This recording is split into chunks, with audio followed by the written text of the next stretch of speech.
এই দুটো টিকিটের ফ্লাইট 4 ঘন্টা পরে ছাড়বে। তুমি একজন অচেনা কাউকে খোঁজো যে তোমার সঙ্গে দারুণ একটা ভ্যাকেশনে যাবে। মানে এক্ষুনি? ও মাই গড! হাই, আমি একটা অদ্ভুত প্রশ্ন করব। তুমি কি হ্যাঁ, আমার কি সাথে বলছে? বালি যেতে পছন্দ করবে?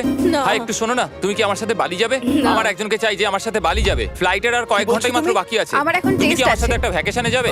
আচ্ছা, তুমি কি আমার সাথে বালি যেতে পছন্দ না, করবে? thank you. আমি না, আমার বলছি, এখন ক্লাস আছে। আমার হবে না। না। তুমি কি আমার সাথে বালি যেতে চাইবে? সব খরচ মিস্টার বিস্ট দেবে। দাঁড়াও, সত্যি? যদি তুমি হ্যাঁ। মিস্টার বিস্টকে সাবস্ক্রাইব করে থাকো তো। ওর সাবস্ক্রাইব করা আছে। তোমার পাসপোর্ট আছে তো? তুমি কি যাবে? হ্যাঁ। চলো চলো, তাড়াতাড়ি চলো। তৈরি? একদম তৈরি। বালিতে স্বাগত। তুমি মিথ্যা বলছো। না না, তুমি মিথ্যা বলছো। ও মাই গড! আমার জায়গাটা দারুণ লাগছে। সরে যাও। ইয়ে! চলে এসো, উঠে পড়ো। এটা দারুণ ছিল। ও মাই গড, ও মাই গড, ও মাই গড! খুবই এক্সাইটেড। ও মাই গড, এগুলো তো দারুণ। করে নেবে। ও এখান থেকে সানসেটটা কি দারুণ লাগছে দেখো। আমার তোমাকে একটা গিফট দিতে ইচ্ছা করলো। Thank you. Thank you mister Beast. আর সাবস্ক্রাইব করো। সাবস্ক্রাইব।